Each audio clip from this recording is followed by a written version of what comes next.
Hello friends, कैसे हो आप लोग। मैं उम्मीद करता हूँ बढ़िया होंगे, मस्त होंगे, स्वस्थ होंगे। आपकी पढ़ाई बढ़िया चल रही है। यूपी टेट की तैयारी आपकी अच्छी चल रही होगी। ठीक है। हम लोग कल के सेशन में किए हैं परसेंटेज और आज करेंगे प्रॉफिट एंड लॉस। ठीक है। तो पहला क्वेश्चन देखिए क्या है प्रॉफिट एंड लॉस का। ये देखो, 8 पेन का जो कॉस्ट प्राइस है वो 6 पेन के सेलिंग प्राइस के बराबर है। तो यहाँ पे कितना प्रॉफिट हुआ ये पूछा गया है। ठीक है। तो सबसे पहले यहाँ पे आप देखिए ये कॉस्ट प्राइस कितना है। यहाँ पे आप ये रेशियो निकाल पाओगे इसको सॉल्व करने पर। तो 8 पेन का क्या है यहाँ पे, 8 पेन का कॉस्ट प्राइस किसके बराबर है, 6 पेनों के सेलिंग प्राइस के बराबर है। क्या यहाँ से आप कॉस्ट प्राइस और सेलिंग प्राइस का रेशियो निकाल लोगे, बिल्कुल। क्या आ रहा है वो 6 और 8 का अगर आप अनुपात निकालोगे तो वो वैल्यू बन जाएगी तुम्हारी 3:4। ठीक है। तो कॉस्ट प्राइस कितना है 3 और सेलिंग प्राइस कितना है 4। तो यहाँ पर कितना प्रॉफिट हो रहा है 1 का। ठीक है। यहाँ अगर आप देखो कितना ज़्यादा बढ़त है यानी कि 1। ठीक है। तो हमेशा प्रॉफिट परसेंटेज या लॉस परसेंटेज किस पे निकालते हैं आप, कॉस्ट प्राइस पे। तो प्रॉफिट परसेंटेज आप निकालोगे, यहाँ पे प्रॉफिट ही हुआ है क्योंकि यहाँ पे देखो प्रॉफिट की कंडीशन में क्या होता है, सेलिंग प्राइस की वैल्यू कॉस्ट प्राइस से ज़्यादा होनी चाहिए। क्या ये ज़्यादा है, बिल्कुल जी हाँ ज़्यादा है। 3 कॉस्ट प्राइस है और 4 क्या है इसका सेलिंग प्राइस। तो यहाँ पर एक वैल्यू ज़्यादा है, वही है आपका प्रॉफिट। बेस वैल्यू क्या रहती है कॉस्ट प्राइस, जो कि यहाँ पे कितना है 3। प्रॉफिट कितना है 1। तो 1 लेंगे, आपको निकालना है परसेंटेज। तो 100% से गुणा करके इसको सॉल्व कर लेंगे। तो इसका राइट आंसर क्या बनेगा, 33 सही 1/3%। ठीक है, जो कि किस ऑप्शन में है, सी ऑप्शन में। तो इसका राइट आंसर क्या होगा आपका, सी ऑप्शन राइट आंसर होगा। समझ में आ गया होगा। ठीक है, चलो अगले क्वेश्चन पे पहुंचते हैं। ये क्वेश्चन है जहाँ पे लिखा है यदि किसी दुकानदार को एक वस्तु को 390 रुपये में बेचने पर उसको 20% का प्रॉफिट हो रहा है। तो 20% यहाँ पे फ्रैक्शन वैल्यू क्या बन जाएगा 1/5। यहाँ से हम कॉस्ट प्राइस और सेलिंग प्राइस का रेशियो निकाल लेंगे।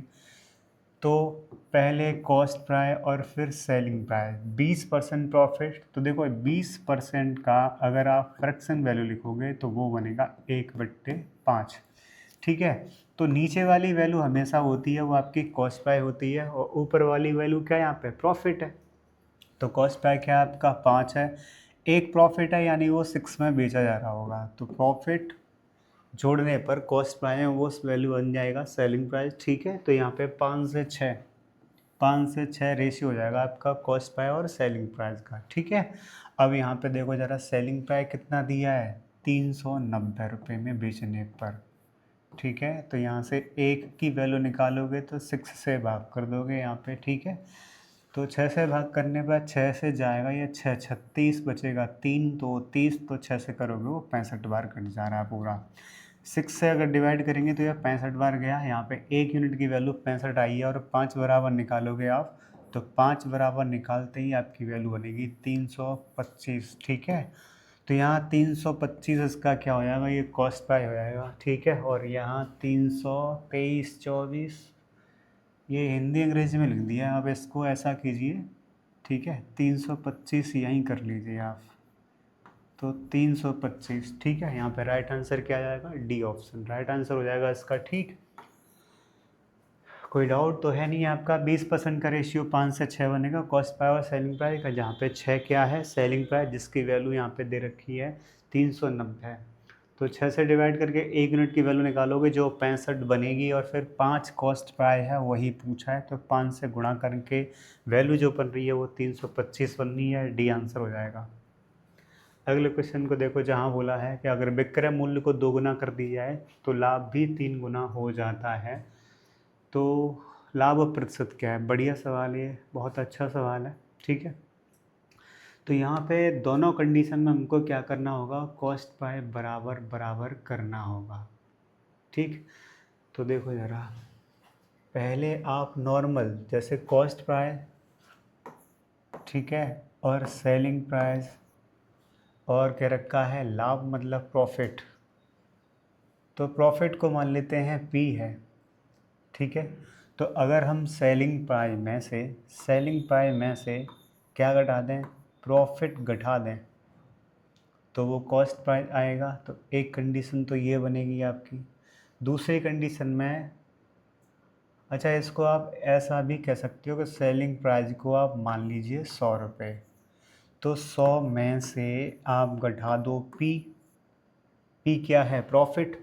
तो अगर आप प्रॉफिट घटा दोगे सेलिंग प्राइस में से, तो ये किस में कन्वर्ट हो जाएगा, कॉस्ट प्राइस में। तो ये अगर कॉस्ट प्राइस है तो क्वेश्चन के अकॉर्डिंग फिर से हम कॉस्ट प्राइस निकाल सकते हैं। अब बोला गया जब विक्रय मूल्य 3 गुना कर दिया गया होगा, ठीक है, तो लाभ भी कितना है, लाभ 3 गुना हो जाता है, ठीक है। विक्रय मूल्य 2 गुना है, तो यानी कि विक्रय मूल्य कितना कर दिया होगा, 200, 100 की जगह कितना कर दिया गया होगा। तो चलो ये हम ऐसा कह लेते हैं, ये है पहला क्वेश्चन, या हम ऐसे कह सकते हैं ये क्या है, ये अपना कॉस्ट प्राइस ही तो है।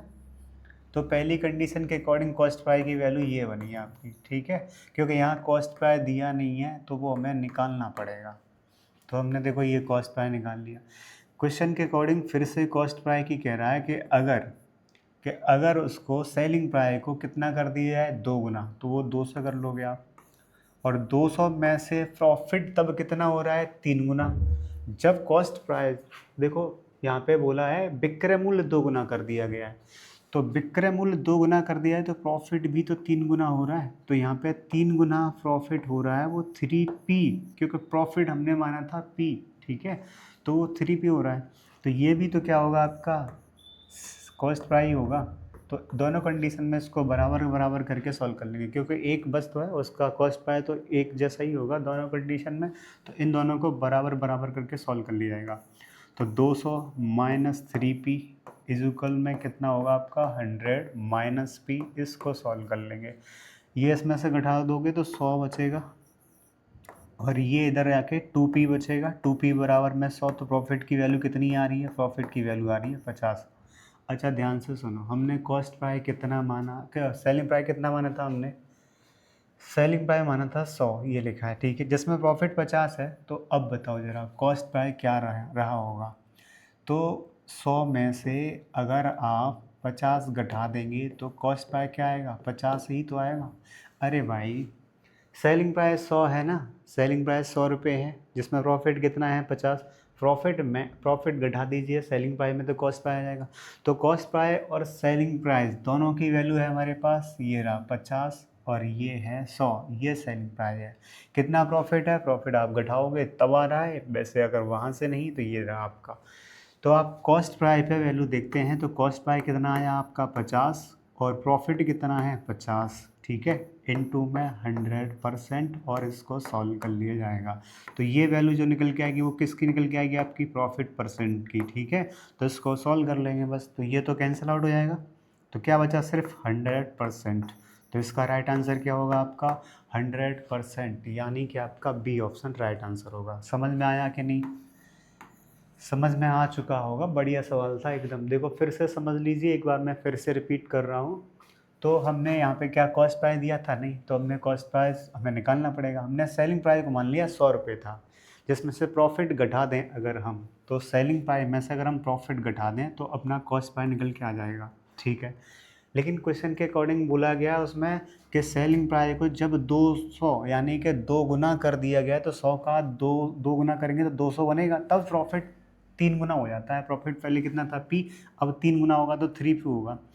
तो 200 में से आप 3p घटा दोगे तो क्या आएगा आपका कॉस्ट प्राइस, और कॉस्ट प्राइस होना चाहिए दोनों कंडीशन में बराबर बराबर। तो हमने बराबर करके इसको सॉल्व कर लिया, जहाँ से p की वैल्यू यानी कि प्रॉफिट की वैल्यू कितनी आई 50, जो कि कॉस्ट प्राइस भी कितना है आपका 50, वो कैसे आया, आप सेलिंग प्राइस में से प्रॉफिट घटा दोगे तो क्या आ जाएगा आपका कॉस्ट प्राइस। कॉस्ट प्राइस 50 है, 50 ही प्रॉफिट है, 50 से 50 कट जाएगा, यानी पूरा 100% का यहाँ पे क्या होगा, फ़ायदा होगा। अगला सवाल,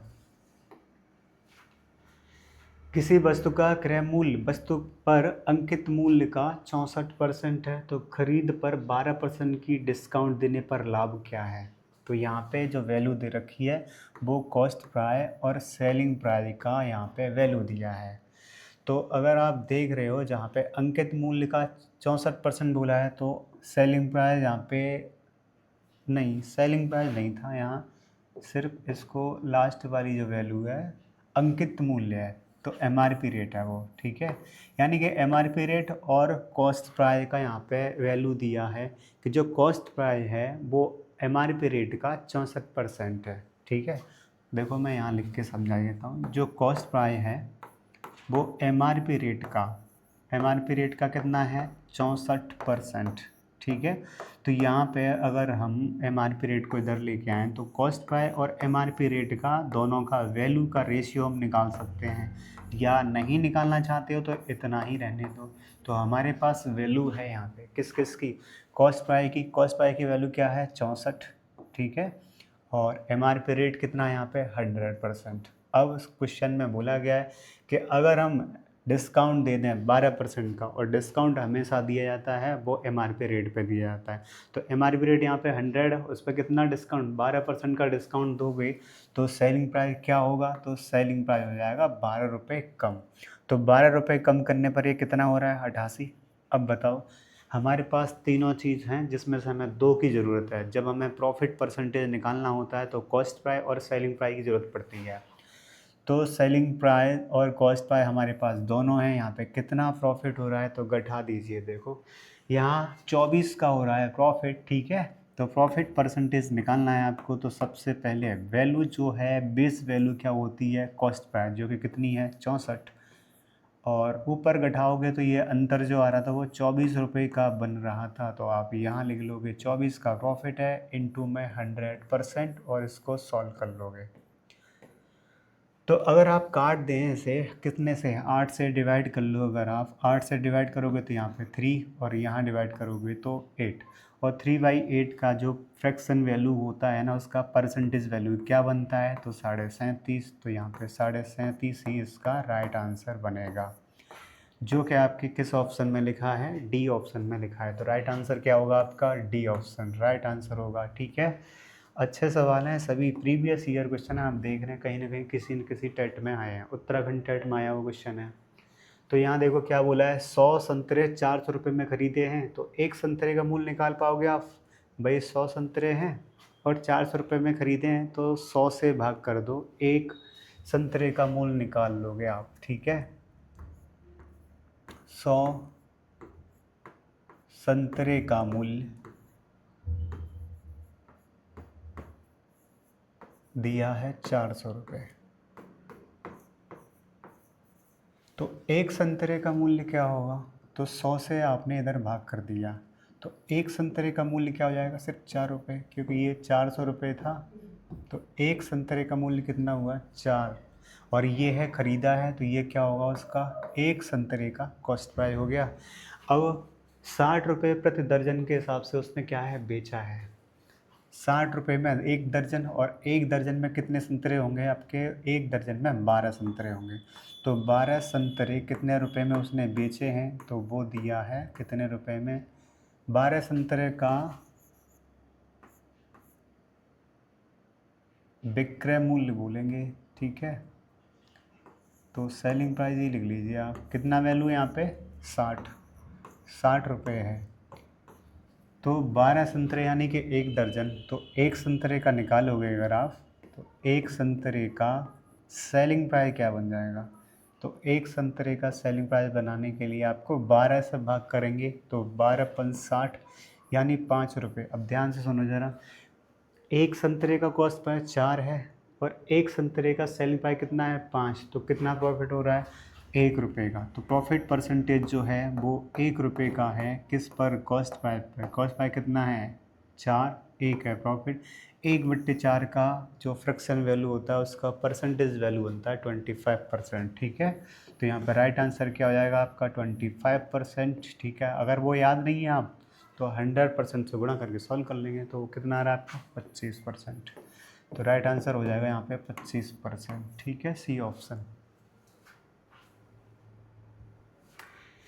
मोहन एक कार को, ये आर सग्गवाल का ही सवाल है, अगर आप प्रॉफिट लॉस की एक्सरसाइज निकालोगे तो उसमें पहले नंबर का सवाल मिलेगा ये।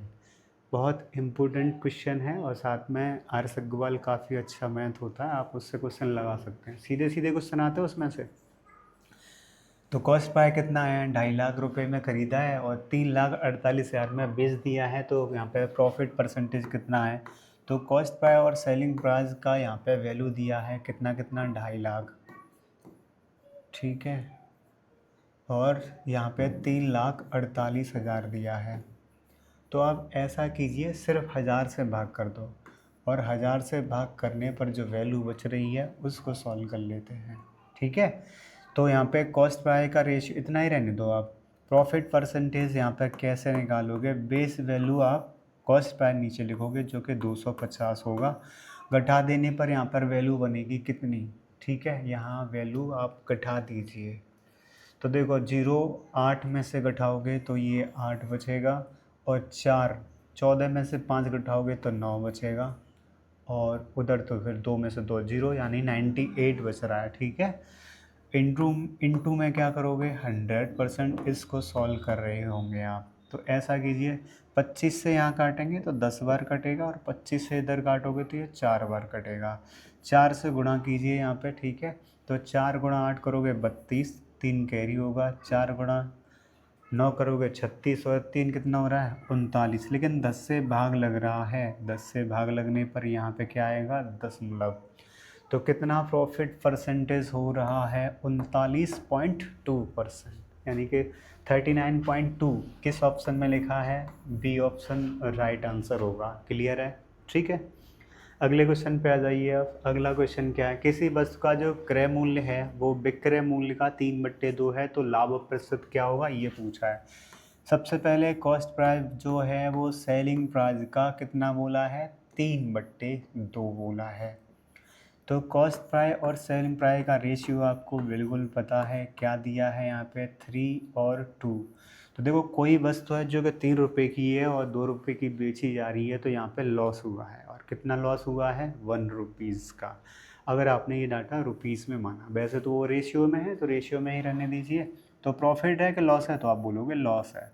लॉस परसेंटेज कितना है, तो वो आप कॉस्ट प्राइस की वैल्यू को नीचे लिखोगे, जितना लॉस है ऊपर लिखा जाएगा इंटू 100, और इसको आप सॉल्व कर रहे होंगे और सॉल्व करते ही आपका आंसर क्या बन रहा है, 33 सही 1/3% इसका राइट आंसर होगा। बट हो क्या रहा है, लॉस। तो लॉस किस ऑप्शन में लिखा है, बी ऑप्शन में, तो राइट आंसर क्या होगा आपका, बी ऑप्शन राइट आंसर होगा, ठीक है।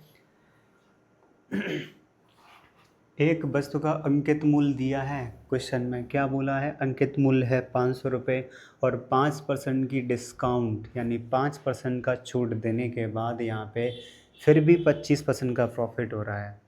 तो हमेशा एमआरपी रेट यानी अंकित मूल्य पे ही डिस्काउंट दिया जाता है, ठीक है। तो वो कन्वर्ट हो जाता है फिर सेलिंग प्राइस में। तो चलो इसको पहले 500 को सॉल्व कर लेते हैं। एमआरपी रेट यहाँ पे 500 रुपये दिया है, तो लिख लेते हैं सबसे पहले एमआरपी रेट कितना है, 500 रुपये। अगर हम इस पर डिस्काउंट दे दें तो वो वैल्यू क्या हो जाएगा, सेलिंग प्राइस। तो वो कैसे निकाल पाओगे, तो 500 रुपये का कितना डिस्काउंट देना है आपको, 5% डिस्काउंट देना है। तो यानी 19/20 लिख लो आप, 5% का फ्रैक्शन वैल्यू तो 1/20, तो उस पर छूट देना है तो 19/20 हो जाएगा, ठीक है। तो ये है सेलिंग प्राइस। और जबकि यहाँ सवाल में फिर भी कह रखा है कि 25% का क्या है, लाभ कमाता है। तो लागत मूल्य क्या है, कॉस्ट प्राइस पूछा है। इसमें अगर हम 125 से भाग कर दें तो तुरंत सीधे आंसर बनेगा आपका, या फिर ऐसा कर लीजिए, कॉस्ट प्राइस निकालना है ना, तो ये जो वैल्यू है 500 गुणा 19/20, ये बताओ क्या है। ये अभी सेलिंग प्राइस है लेकिन आपको निकालना है कॉस्ट प्राइस, तो यहाँ वाले सेलिंग प्राइस से भाग लगा दो। 25% का फ्रैक्शन वैल्यू क्या बनेगा आपका, 5 से 4, यानी कि 5/4 बनेगा। लेकिन 5/4 से इसमें भाग कर देना है, 5/4, 4 ऊपर जाके गुणा कर देगा। तो सुनना, ये 20 जो 20 गुणा 5 करेंगे तो ये 100 हो जाएगा, जो कि इसको कैंसिल कर देगा। 9 गुणा 5 करेंगे 20, और 20 गुणा 19 करोगे, 19 गुणा 20 हो जाएगा 380 रुपये। तो यहाँ पे राइट आंसर आपका क्या बनेगा, 380 रुपये इसका राइट आंसर होगा, ठीक है। समझ में नहीं आया क्या, अगर आपके समझ में नहीं आया है तो दूसरे तरीके से भी निकाल सकते हैं, ठीक है। फिलहाल आप एक बार इसको और समझ लीजिए, जो दिया है वो लिख लो आप। डिस्काउंट अगर ये अंकित मूल्य है तो डिस्काउंट इसी पे दिया जाता है, कितना है 5%, तो आप सीधे 95 लिख लो। और फिर जो पूछा गया है कितना है, वो है 25% प्रॉफिट, तो इसमें 125 से भाग कर दो, ठीक है, और गुणा 100 से कर दो। तो अगर इस तरीके से सॉल्व करोगे तो आपका यही वैल्यू आएगी, ठीक है। 95% लिखोगे तो यहाँ पर भी 100 आएगा, और ये 100 से 100 कट ही जाएगा, और इसको सॉल्व करोगे तो 25 चौका 100, और 25 पंजे 125, और 5 से ये कट जाएगा पूरा। तो 95 गुणा 4 करोगे, 4 गुणा 5 में 36, और 2 38 हो तो रहा है 380 ही आ रहा है। इस तरीके से भी कर सकते हो आप, ठीक है, समझ में आ चुका होगा।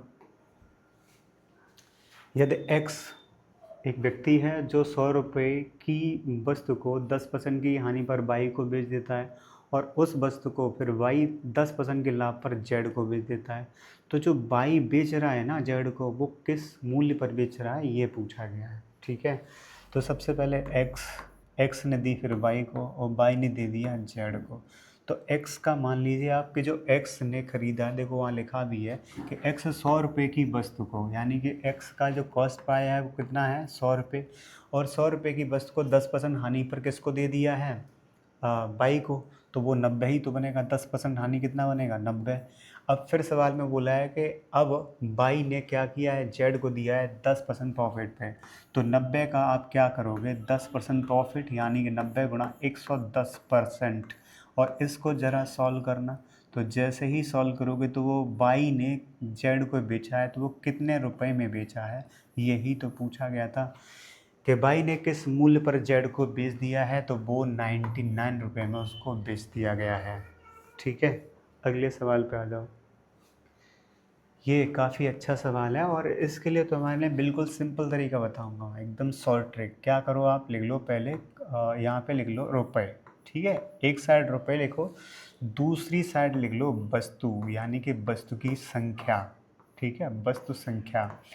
और क्या करोगे आप, फिर यहाँ लिख सकते हो एक साइड में कॉस्ट प्राइस, और एक नीचे लिखोगे सेलिंग प्राइस। बस आपको सीधा क्या करना है, पहले रुपए लिखना है, फिर वस्तु संख्या लिखना है, और उसके बाद कितने रुपए में, तो बोला है 5 रुपये में, कितनी 6 की दर से उसने खरीदी है, फिर 6 रुपये में फिर 5 की दर से बेच दी हैं। तो बस आप ऐसा करना, इस तरीके से क्रॉस गुणा कर देना, ठीक है। तो देखो यहाँ गुणा करोगे तो ये वैल्यू कितनी बनी 25, और यहाँ गुणा करोगे तो ये कितनी बनी 36। तो यही है आपका कॉस्ट प्राइस, ठीक है।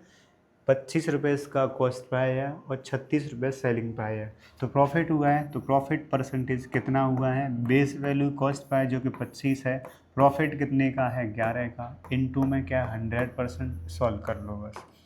25 से 100 काटोगे तो 4 बार, 4 गुणा 11 करोगे तो वो कितना आ रहा है 44%। यहाँ पे क्या होगा, प्रॉफिट होगा, तो यहाँ पे 44% इसका राइट आंसर होगा, ठीक है, एकदम